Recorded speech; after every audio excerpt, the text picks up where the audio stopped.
Bura İsmayıllı'nın Buynuz kəndi Şahdağ Milli Parkının ərazisidir.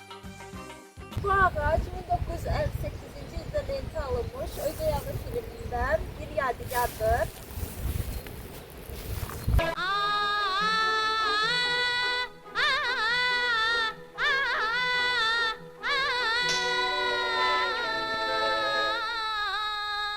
Filmin bir hissəsi burada çəkilmişdi.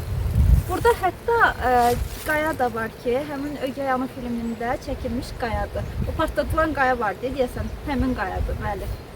Onu da çəkə bilsəm, yoldan keçəndə göstərərəm sizə.